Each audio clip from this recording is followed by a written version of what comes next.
안녕하세요. 여러분 반갑습니다. CFP 세금 설계 강의를 맡은 김재상 세무사라고 합니다. 제 소개를 잠깐 한번 먼저 드리고 간단하게 오리엔테이션을 좀 하고 수업을 진행을 할게요. 저는 웅지세무대학교에서 세법하고 세법학 강의를 하고 있고요. 지금 웅지 이그잼 경영 아카데미에서 회계세무사 관련돼서 또 세금 세법에 대해서 이제 강의를 하고 있고요. 그다음에 AFPK하고 여기 CFP 세금 설계 부분도 여러분들한테 좀 알려드리고 있습니다. 그래서 뭐 회계사 세무사 세법은 물론이고 공무원 그다음에 뭐 회계관리 내지는 AFPK, CFP까지 해가지고 세법 관련된 거는 전반적으로 다 출제 경향까지 다 알고 있기 때문에 여러분들한테 정말 합격할 수 있는 길로만 잘 인도를 해드릴게요. 믿고 따라오시면 되겠고, 우리가 지금 세금 설계라고 하는 것이 이제 CFP죠. CFP 세금 설계라고 하는 것이 우선 이 과목은 조금 계륵입니다. 버리자니 뭐 합격 못하는 거고, 또 하자니 양이 너무 방대해요. 그러다 보니까 여러분들 이제 공부하실 때 단순 암기만 해가지고 좀 하시려고 하는 경향이 많이 있는데, 그렇게 하시면 좀 절대 안 됩니다. 이따 공부하는 요령, 방법 이런 거 좀 설명을 해드릴게요. 어쨌든 세금 설계 부분 이제 우리가 이제 이론 부분을 좀 공부를 하게 될 건데, 요거는 한 20시간 정도 좀 안 될 거예요. 한 19시간이나 18시간 이 사이에서 이제 하게 될 거고, 이론을 바탕으로 해가지고 우리 개인 재무 설계 사례집이 있습니다. 그래서 사례집에서 단순 유형 같은 거 해서 사례집을 통해 가지고 좀 공부를 해 드릴게요. 연습을 해 드리겠습니다. 어쨌든 우리가 지금 20시간 요 이론 강의를 할 건데, 이 세금 설계라고 하는 부분은 우선은 세법이죠. 한마디로 세금, 세법. 요것은요, 여러분들 모르는 사람은 아무도 없을 거예요. 당연히 초등학교만 돼도 다 알게 될 건데, 얘는 우선 특징이 뭐냐면 얘가 양이 너무 많아요. 암기할 내용이 너무 많다 이런 얘기입니다. 그리고 이 양을 대부분이 다 암기를 해야 됩니다. 그래서 암기 내용이 많죠. 그러면 이러한 세법과 세금과 관련해서 양이 많고 암기 내용이 많은 거를 어떻게 해결할 수 있느냐? 방법은 뭐가 있냐면요. 세법은 다른 거는 없어요.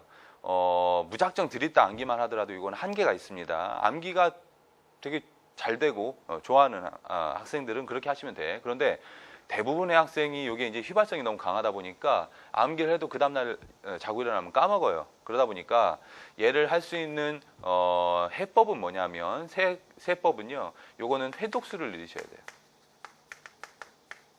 회독수를 늘리셔야 됩니다. 제가 수업생 요거는 중요합니다라고 해가지고 체크를 해드릴 거예요. 그것만 암기하시면은 통과가 되는 거냐? 그렇지는 못할 거예요. 지엽적으로도 문제가 충분히 나올 수가 있기 때문에 요건 이제 전반적으로 회독수를 늘리면서 암기 내용, 그러니까 방대한 양을 좀 암기 내용을 조금 이렇게 좀 줄여야 된다 이런 얘기입니다. 회독수를 늘리셔야 되고, 또 하나는 뭐냐면, 또 하나는 이해한 다음에 암기하셔야 돼요.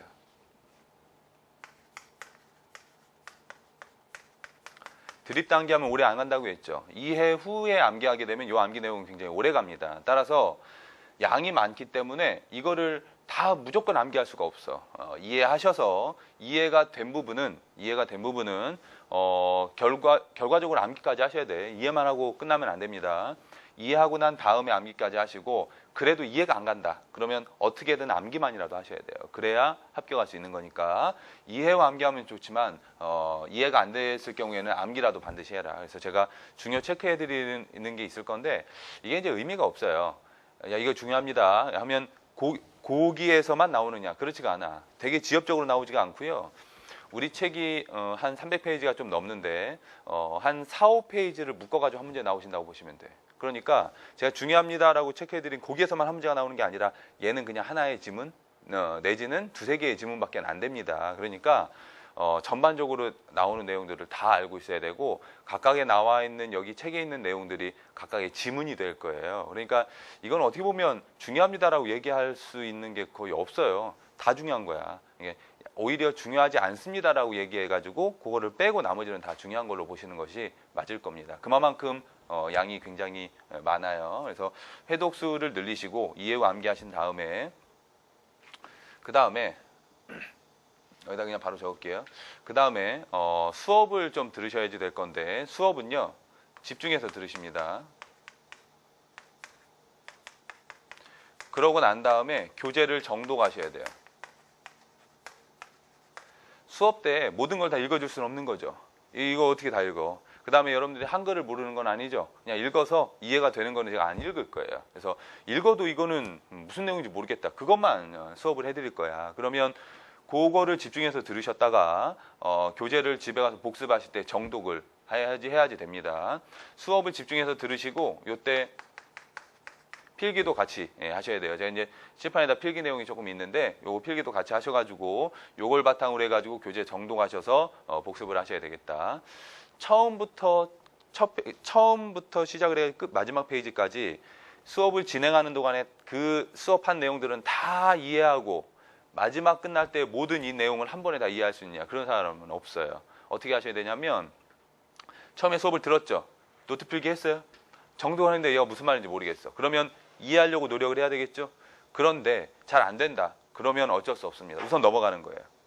표시를 해두시는 거야. 이건 뭐 했는데 잘 이해가 안 되네. 그러면 뭐 친구들과 상의할 수도 있고 아니면 저한테 질문할 수도 있고 이렇게 해결하는 방법이 있는데 그래도 안 된다. 그럼 우선 체크하고 넘어가는 겁니다. 수업이 지금 한 20시간 정도 있잖아요. 요거 1시간으로만 따지면 20강 정도가 될 건데 하루에 규칙적으로 수업을 들으시는 거야. 나는 4개씩 듣겠다, 3개씩 듣겠다, 이렇게 규칙적으로 수업을 들어서 이래독을 빨리 빼시는 거예요. 이래독을 빨리 빼시는 게 중요한 거야. 그래서 이런 내용을 배우는 거나 라고 생각을 하시고 교재를 정독을 하면서 모르는 내용이 있을 때는 요거는 질문이나 동영상 2배속 있죠? 동영상을 다시 보고서 복습을 하시고 그래도 모른다 우선은 패스하시고 요거는 다음에 사례집 문제를 풀 때 내지는 아니면 그냥 다시 한번 강의를 들어서 그때 이해 안 됐던 내용들을 확인하는 작업이 필요합니다. 그래서 첫 술에 배부르려고 하면 안 돼. 첫 술에 배부르려고 하시면 안 됩니다. 그래서 우리가 이제 시간이 많이 없는 거는 알고 있어요. 그냥 단기간에 3개월이면 3개월 딱 해가지고 합격하시려고 생각을 하시는 사람이 있을 건데 우리 이제 문제가 뭐냐면 합격하고 끝날 거야? 물론 자격증 하나만 따고 그냥 그걸로 끝난다. 그러면 세금 그냥 제가 찝어드리는 것만 하세요. 어쨌든 그러면 이제 패스는 어떻게든 될 수 있으니까 암기하면 되니까. 근데 이제 나중에 우리가 요거를 가지고 이제 CFP 정도가 되면 이게 고객하고 뭔가 세무 상담을 어느 정도는 말이라도 통해야 될 거 아니에요. 근데 그냥 이렇게 하고 그냥 자격증만 있으면 전혀 소용이 없습니다. 그냥 다시 한번 처음부터 다시 공부해야 돼. 그러니까 좀 처음에 할 때 어느 정도 기본적인 이해나 기본 베이스는 좀 깔고 가야지 되기 때문에 이해하려고 노력을 해라, 이런 얘기입니다. 나중에 되게 되면 나중에 여러분들이 직장 생활 지금 하고 계실 수도 있고 나중에 취직을 하게 되면 세금 설계 부분을 좀 상담을 하게 될 건데 굉장히 유용할 거예요. 그러니까 좀 처음 공부할 때부터 좀 집중적으로 좀 해놓으시는 것이 더 좋으실 겁니다. 어쨌든 세금 설계라고 하는 것이 양이 방대하고 암기할 내용이 많기 때문에 회독수를 늘려야 된다라고 하는 좀 시간이 부족하더라도 배속을 좀 빨리 하면 되니까 2배속이면 10시간밖에 안 걸리잖아. 제가 고향이 충청도여가지고 말이 느려요. 그러니까 2배속 하면 충분히 알아들을 수 있어. 그래서 회독수를 늘려야 된다라고 하는 기본 마인드를 갖고 계시고 이해를 꼭 해야 된다. 하지만 이해가 안 되더라도 암기하고 넘어가야 된다. 근데 암기하는 내용도 너무 많아서 한계가 있어요. 이해가 꼭 필요하다. 수업 때 집중하시고 필기 노트를 만들어 가지고 좀 적어 놓으신 다음에 복습하실 때 교재 정독하시고 질문이나 동영상 재수강을 통해 가지고 이해를 하셔라. 우선은 질문을 하실 때는 제가 이제 메일 주소를 알려드릴게요. jaskim.wat.ac.kr이거든요. 여기다가 메일 주시면 제가 하루에도 몇 번씩 확인을 하니까요. 바로바로 답을 해드리도록 하겠습니다.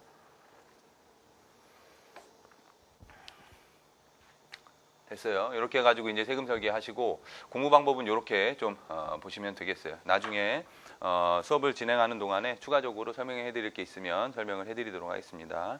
우선 교재는 세금 설계 기본서죠. 여기 세금 설계 기본서 요거에 목차부터 한번 볼게요.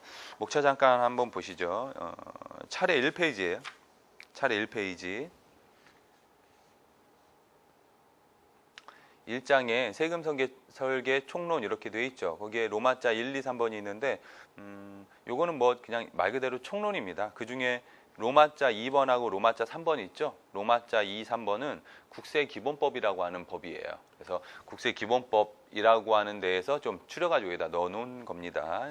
이따가 설명을 드릴 거고, 이제 2장에 보시면 사업자와 세금 해가지고요. 뭐 1번은 그렇고 로마자 2, 3, 4번 이렇게 돼 있는데, 특히나 로마자 3번이 부가가치세고요. 로마자 4번이 법인세입니다. 로마자 4번이 법인세. 그래서 여기는 부가가치세하고 그다음에 법인세에 대해서 배우고요. 그다음에 3페이지 3장에 보시면 종합소득세 이렇게 나와 있죠. 종합소득세인데 종합소득세는 어차피 2배사 근연기 6가지 소득의 퇴직 양도 8가지 소득이 되는 건데, 여기에서는 로마자 2번에 3번 4번을 보면 로마자 2번에 3번 4번을 보면 근로소득하고 기타 소득이 나와 있죠. 그래서 3장에서는 이 근로소득, 기타 소득에 대해서 배우고요. 그다음에 로마자 3번은 종합소득 공제, 요거 연말정산하는 거예요. 종합소득 공제. 그다음에 로마자 4번은 뭐 세액 계산입니다. 종합소득 세액 계산, 신고 납부 이렇게 배울 거예요. 그래서 소득으로 따지면 근로하고 기타 배우고요. 그다음에 계산 구조상에 있어서는 근로소득 공제하고 종합소득세 계산, 마지막 세액까지 계산하는 거를 여기서 배우게 되겠다. 한 장 넘겨 보시면 로마자 5, 6, 7은 뭐 똑같아요. 5, 6, 7은 똑같은 종합소득세니까 내용 한번 보면 되겠고, 4장을 보면 사업소득 나와 있죠. 요거 2배 4 할 때 사업소득입니다. 종합소득 중에 사업소득을 얘기하는 거예요. 그 다음에 로마자 3번을 보면, 로마자 3번에 보면 부동산 임대업 관련 사업소득에서 일반 사업소득이 있고 부동산 임대업 관련 사업소득이 있다고 했잖아요. 그런 것들에 대해서 이제 배우게 될 겁니다. 쭉 넘어가면 5장에 보시면 금융자산 관련 세금 해가지고요. 요거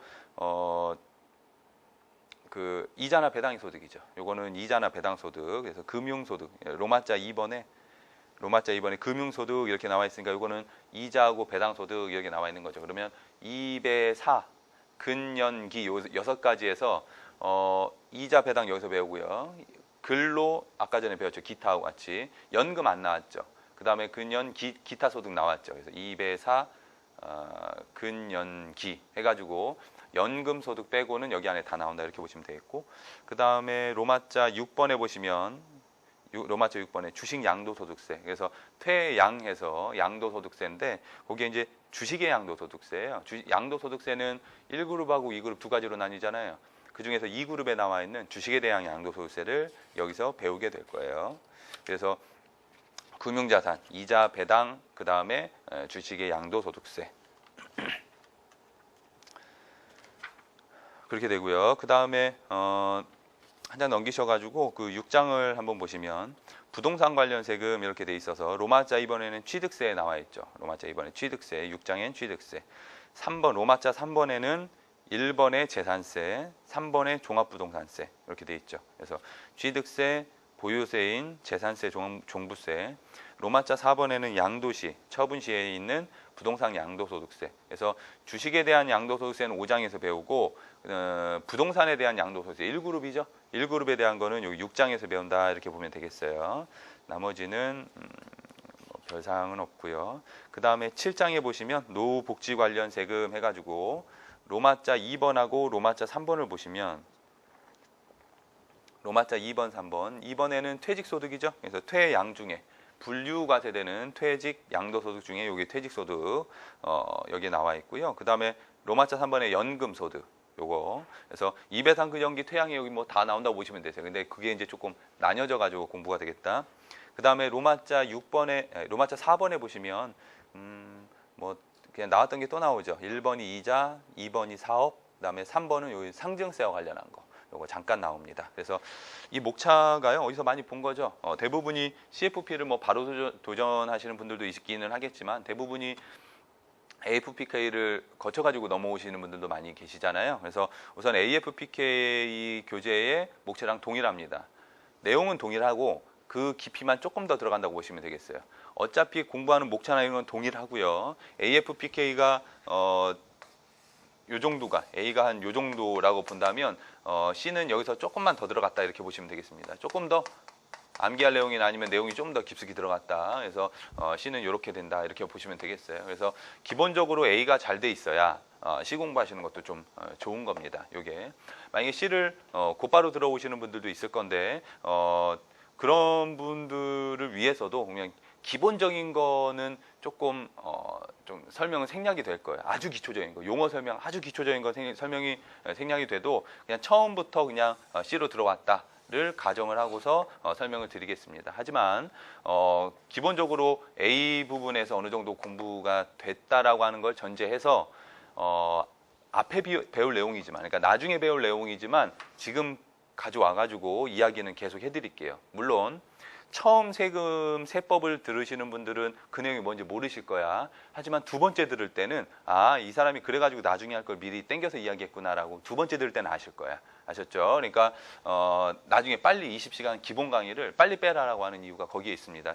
세법은요, 나중에 걸 배워야 지금 게 이해되는 게 너무 많아. 그러다 보니까 한 바퀴를 빨리 빼라 이런 얘기고, AFPK나 아니면 세법을 어느 정도 알고 계시는, 실무에서 좀 어느 정도 해서 알고 계시는 분들을 위해서 나중에 배울 거를 미리 이야기는 해드리겠습니다. 그걸로 너무 스트레스 받지는 마셔라 이런 얘기예요. 어차피 알게 돼요. 됐어요. 그렇게 해서 이제 됐어요. 이런 목차고요. 하나하나 한번 보도록 할게요. 1장 한번 보시죠.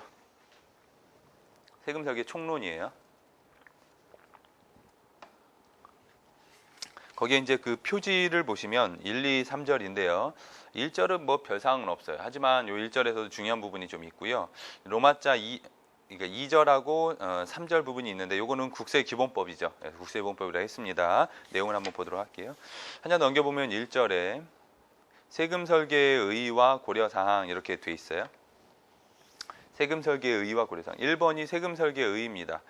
여러분들이 나중에 그 CFP 자격증을 따고 난 다음에 세금 설계를 어느 정도 하실 건데, 어떻게 보면 세금 설계 내지는 세금 상담 뭐 이런 거죠. 그래서 세금 안내 뭐 이런 겁니다. 그래서 뭐 읽어보시면 요거는 되게 좋은 말 많이 있어요. 열심히 공부해둬라 이런 얘기야. 세법 열심히 공부해서 니네가 세금 설계 부분에 있어서 개인 투자 재무 설계할 때 도움을 많이 드려라 이런 얘기입니다. 읽어보시면 되세요. 그거는. 그런데 16페이지에 보시면 16페이지에 세 번째 줄 보시면 16페이지 세 번째 줄에 하지만 있어요. 하지만. 거기부터 볼게요. 현행 관련 법령상의 업무 제한 규정으로 인하여 CFP 자격 인증자가 세금 설계를 전문적 수준까지 독립적으로 수행할 수 없는 상황이기 때문에, 이렇게 돼 있죠. CFP를 따도 전문적인 수준까지 독립적으로 세금 설계를 할 수 있느냐? 그거는 안 됩니다. 법에서 막아놨어요. 특히나 세금 신고, 특히나 그냥 세금 신고 등이라고 할게요. 세금 신고 등은 회계사나 세무사만 할 수 있지 다른 사람들은 할 수가 없습니다. 그래서 자격증이 없으면 안 되는 거야. 그래서 어느 정도 수준까지만 안내가 가능하지 그 이상으로는 세금 설계가 불가능하다. 법으로 막아놨다 이런 얘기입니다. 그래서 전문적인 수준까지 독립적으로 수행할 수는 없는 상황이에요. CFP 있다고 해서.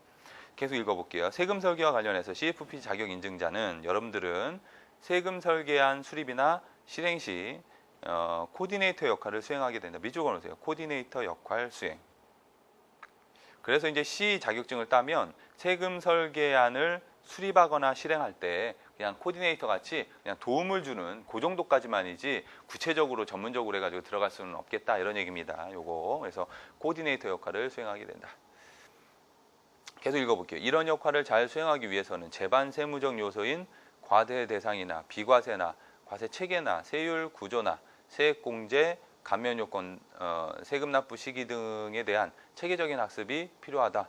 그러니까 좀 어느 정도는 공부를 해놔야 된다 이런 얘기죠. 전반적인 내용, 구체적인 건 몰라도 그래야만 순현금 흐름 추정 시 어느 정도 어느 수준의 세금 설계 분석을 할 것인지, 어느 분야의 조세 전문가와 일할 것인지, 조세 전문가가 제시한 세금 분석이 충분하여 특정 세금의 중요 문제 분석이 누락되었는지 않았는지, 또는 세금 분석에 전제가 되어 있는 세금 설계 목표나 사실관계가 조세 전문가의 세금 분석에 충분히 반영되어 있는지를 판단할 수 있다. 그러니까 어느 정도만 알고 있자 이런 얘기예요.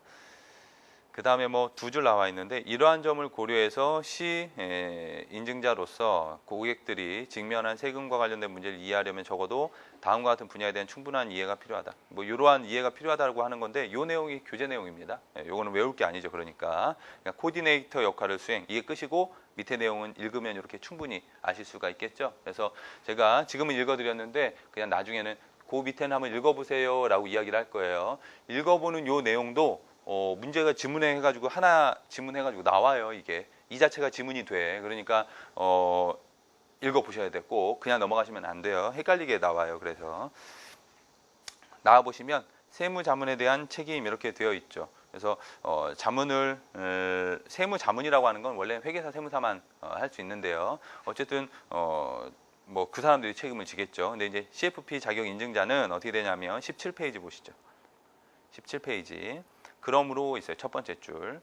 우리나라에서는 재무설계사가 일반적인 재무설계를 수행할 때 밑줄 쳐놓으세요. 순현금 흐름, 세후 예상 수익률 추정 등 밑줄 쳐놓으세요. 두 개. 우리 CFP 인증자는요.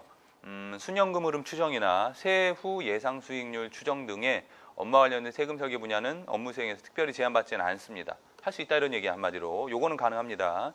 조세에 대한 상담이나 자문을 포함한 개별적인 세금 설계 또는 재무 설계 시 구체적인 절세에 대한 등은 결국 세무 대리 업무에 포함될 수 있는 것이다. 따라서 법령에 의해 제한받을 수 있다는 점에 명심하자. 뭐 여러분들이 세금 자문할 것도 아니고 시험문에서는 뭐가 나오겠어? 두 번째 줄에 나와 있는 그 두 개는 가능하다. 이런 얘기입니다. 나머지는 좀 조심하자. 법에 위촉될 수 있으니까 뭐 이런 얘기예요. 그 다음 달라. 조세 부담을 줄이려는 경감 행위는 절세, 조세피 행위, 탈세로 구분될 수 있다 이렇게 되어 있죠. 그래서 요건 이제 내용이 조금 별개인 내용인데 우리 절세라고 하는 거는 다 들어보셨죠. 그 다음에 탈세라고 하는 것도 들어보셨을 거예요. 얘는 당연히 좋은 짓, 잘한 짓. 얘는 탈세는 나쁜 짓. 뭐 이런 얘기죠. 그 다음에 이제 이 사이에 있는 게 뭐냐면 조세 회피라고 하는 애가 있어요. 조세 회피. 조세 회피는 위법이냐 탈세냐. 예를 들면 조세 회피의 가장 대표적인 게 부당의 계산 부인이라고 해가지고요. 법인이 내지는 뭐 개인이 법인을 예를 들게요. 법인이 임원한테 토지 하나를 팔았어. 법인이 임원한테 토지를 팔았는데 시가 10억짜리야. 그런데 10억짜리를 팔았는데 대가로 그냥 뭐 한 5억만 받았네. 임원이니까. 10억짜리를 5억에 판 거예요, 지금. 10억짜리를 5억에 팔았을 때 이거 문제가 될 거냐? 만약에 문제가 되면 그러한 양도는 원위치, 해제 사유죠. 원위치 들어오는 거니까 양도를 부인하게 되는 거야. 그럴 거냐? 아니, 팔랐는데? 아니, 여러분들 시가보다 낮은 금액이나 시가보다 높은 금액으로 거래할 수 없을 것 같아요? 일반적으로는 시가가 있지만 아니, 그 건물이 중심가에 있어. 사거리 딱 중심가에 있어. 그 토지가 알짜배기 토지야. 그러면은 시가보다 높은 금액으로 하겠죠. 아니면 내가 그 토지에서 옛날 젊었을 때 추억이 서려 있는 토지야. 그러면은 시가보다 더 웃돈 주고도 살 수 있는 거예요. 또 들어왔다면 망하네. 이 자리에 들어오면 안 망한 사람이 없었어. 그럼 시가는 그거를 반영하지 않죠. 개별적인 사유를 반영하지 않으니까 시가가 이렇게 형성되어 있지만 그 사유로 인해 가지고 더 낮은 가격으로 거래될 수가 있는 거예요. 그러니까 시가보다 높거나 낮은 가격으로 거래할 수 있는 것이 당연한 얘기다. 이렇게 받아들이시면 아까 10억짜리 토지를 5억에 줬을 때 이거를 우리는 얘를 무효로 할 수 있는 거냐? 그렇지 않아야 될 것 같죠. 그런데 특수관계자한테 시가보다 낮은 가격으로 팔았다면 그거는 조세 회피 행위로 봐가지고요. 그 양도는 유효하지만 양도라는 행위는 유효하지만 그거를 조세 회피 행위로 봐서 시가로 거래한 걸로 봅니다.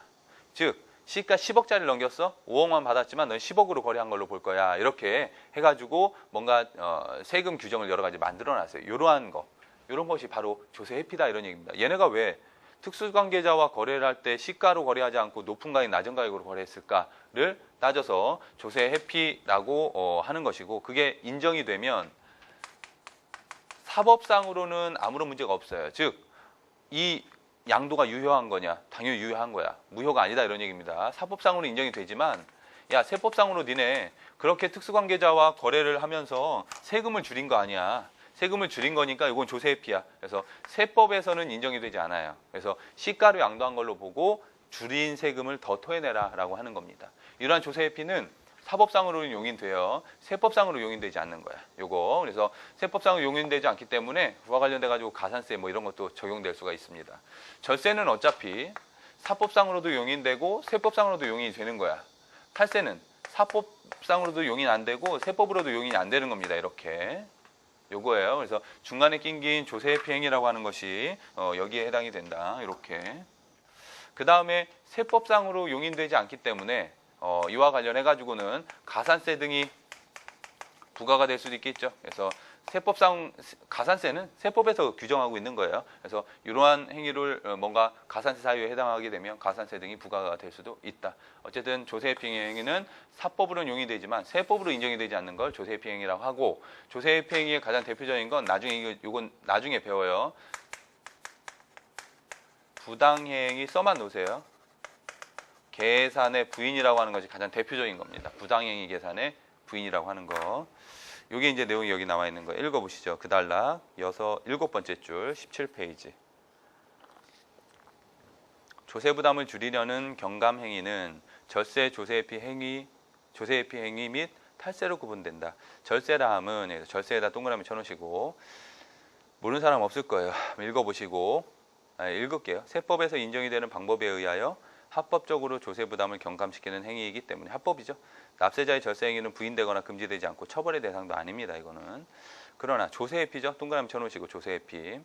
그 회피한 세액은 추가 징수되고 신고 납부의 불이행에 대한 제재 조치로 가산세가 부과가 되지만 가산세 부과됩니다. 세법에서 인정 안 되기 때문에 형사벌적인 처벌은 가해되지 않는다. 그러니까 사법에서는 인정이 된다 이런 얘기예요. 이에 비해 탈세 행위는 탈세 동그라미 조세회피와 마찬가지로 포탈한 세액이 추가 징수되어 세법에서 인정 안 되니까 가산세가 부과되는 이외에 가산세 부과되고요. 조세범 처벌에 의해서 형사벌적인 처벌인 징역형 또는 벌금형이 내려진다. 사법에서도 인정이 되지 않기 때문에 징역형이나 벌금형이 내려질 수도 있는 거예요. 근데 주의하셔야 될 게 그 다음 말에 나와요. 처벌 대상자는 납세자에 한하지 않고요. 이에 밑줄 쳐놓으세요. 공모하거나 탈세를 선동 교사하는 자도 포함. 밑줄 쳐놓으세요. 그러니까 탈세나 조세회피를 공모하거나 탈세를 선동 교사하는 자도 포함해서 처벌이 된다라고 하는 거니까 우리가 세무 상담이나 세금 설계를 해줄 때 조금 조심해야 되겠죠. 뭐 몰랐다고 해가지고 저 몰랐어요. 저 이거 몰랐는데 이렇게 할 수가 없어. 여러분들은 CFP 정도가 되거나 회계세무사 정도가 되면 세무 관련해 가지고 어느 정도는 전문가로서 인정을 받습니다. 그러다 보니까 이야기를 할 때 좀 조심해라 이런 얘기예요. 그리고 알고도 요거를 선동하지 말아라 해서 좀 전문가들한테는 좀 막아놨다 이렇게 보시면 되겠습니다. 전문가도 처벌이 될 수 있는 거예요. 그러니까 좀 조심해서 하고 알고 그렇게 나쁜 짓 하시면 안 된다 뭐 이런 얘기입니다.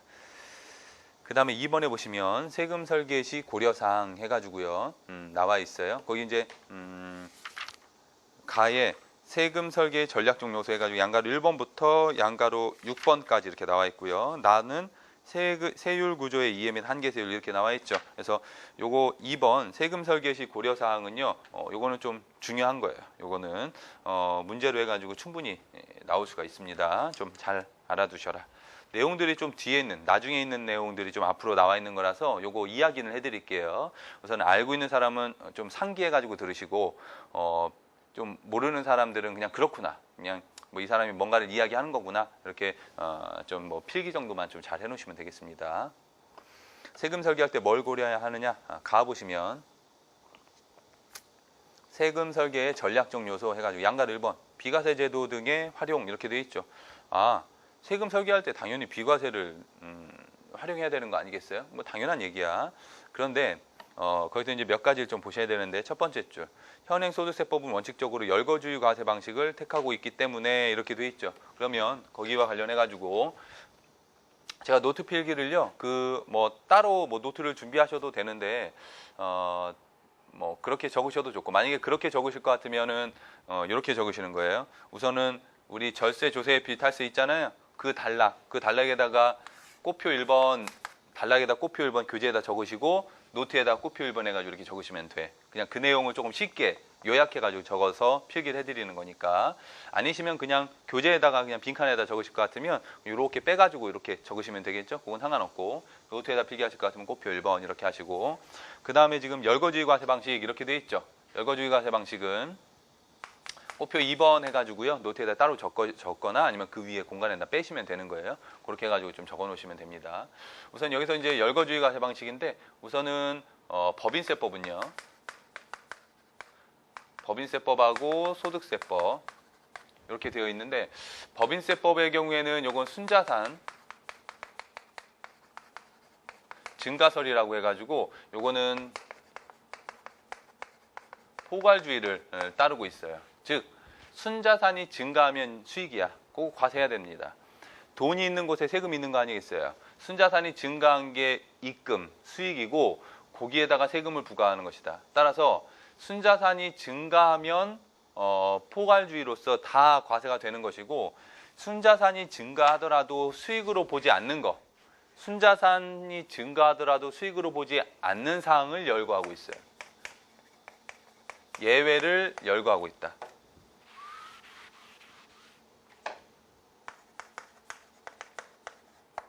즉 순자산이 증가하더라도 과세되지 않는 것을 열거하고 있다. 여기 열거되지 않은 것들은 다 과세가 된다 이런 얘기예요. 그 다음에 소득세의 경우에는요. 이거는 소득 원천설을 따라요. 소득 원천설. 얘는 열거줍니다. 따라서 열거한 것만 과세가 되는 거야. 열거하지 않은 것들은 과세하지 않는 거예요. 열거하지 않았으면 과세하지 않는 거다. 이렇게 법인세랑 소득세랑 다릅니다. 예외를 열거하고 있기 때문에 열거하지 않은 것은 다 포괄주의로서 과세되는 게 법인세법이고요. 소득세의 원칙은 열거한 것만 과세가 되는 거예요. 열거하지 않은 것들은 과세 대상에서 빠진다. 다만 이자하고 배당 소득은요. 요거는 금융이 현실을 따라갈 수가 없어. 일일이 다 열거할 수가 없어요. 그래서 얘는 유형별 포괄주의라고 해가지고 포괄주의를 따르고 있고요. 그 다음에 사업소득. 이 사업소득은 개인의 종합소득세 사업소득은 요거는 법인세랑 똑같은 거예요. 그냥 개인이 사업을 하는데 얘를 법인으로 등록하면 법인세고요. 등록하지 않고 내가 내일 사업하게 되면 그건 소득세가 되는 거야. 그래서 사업소득도 법인세랑 똑같습니다. 이게. 그래서 기본적으로 포괄주의를 택하고 있다 이렇게 보시면 되겠고 그 밖에 이제 뭐 연금소득 같은 것들도 조금 단순히 연금으로 받는 것뿐만 아니라 퇴직금인데 퇴직금을 연금으로 받은 경우에도 연금소득으로 과세하기 때문에 그것도 포괄주의를 따르고 있는데 기본적으로 얘네들은 요거는 포괄주의를 따르고 있다. 이렇게만 적어드리죠. 포괄주의를 따르고 있다. 이렇게. 그래서 요걸 얘기하는 거예요. 소득세는 원칙적으로 열거주의 방식을 취하고 있다. 그 말이 여기에 나와 있는 겁니다.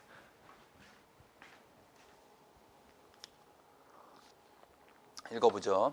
두 번째 줄부터 세법에서 과세 대상으로 열거하지 않은 것은 과세 대상에 포함하지 않고 조세정책적 목적으로 세법에서 비과세 항목으로 규정된 것도 과세 대상에 포함시키지 않는다. 비과세인데 당연히 과세가 안 되겠죠.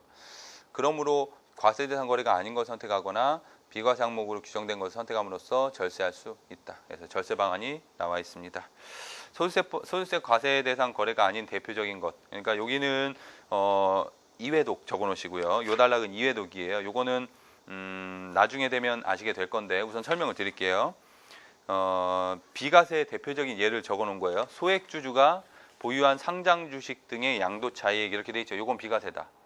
상장 주식을 양도했다는 얘기예요. 상장 주식이 양도 차익이니까 상장 주식을 양도했을 때 어떻게 되는 것이냐. 우선 주식의 양도를 볼게요.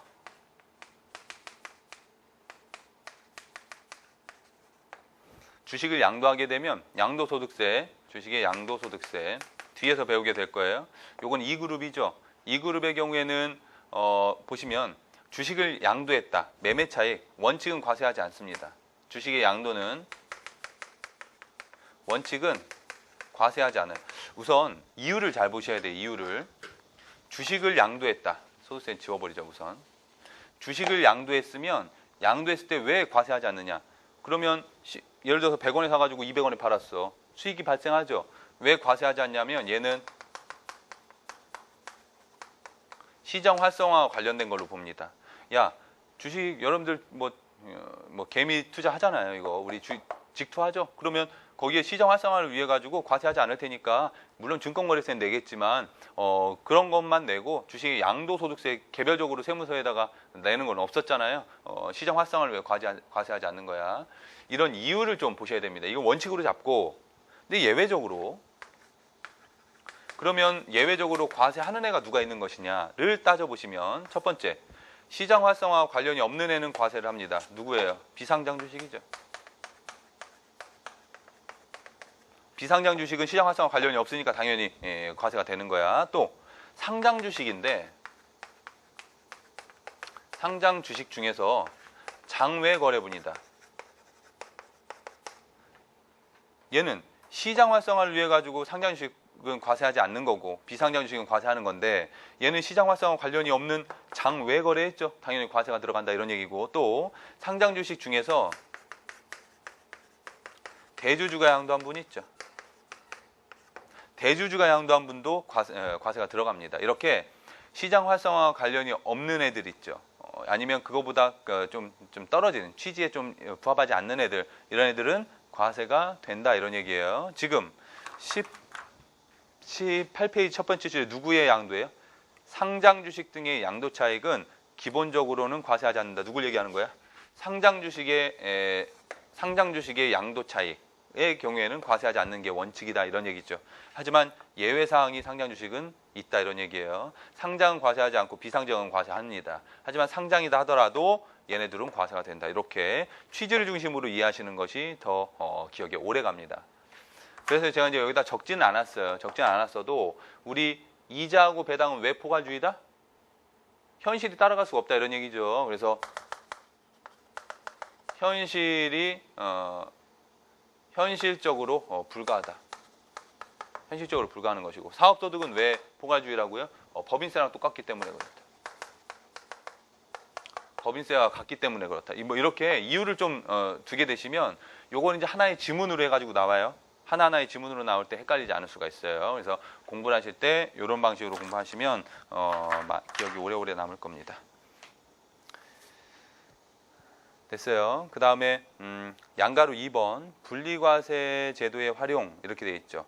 그다음에 양가로 3번 소득의 분산, 양가로 4번 소득공제, 세액공제로의 활용, 양가로 5번 과세이연제도의 활용, 6번 소득 종류의 전환 이렇게 되어 있습니다. 그래서 이런 것들이 지금 중요하다고 이야기를 했죠. 6번까지 하면 좀 시간이 오래 걸려요. 그래서 제목만 한번 읽어봤고 우리 다음 시간에 구체적인 내용들을 양가로 2번부터 나가보도록 양가로 1번 내용 좀 설명 안 드린 게 있네. 양가로 1번부터 다시 한번 이야기를 해 드리도록 하겠습니다. 다음 시간에 뵐게요. 수고하셨습니다.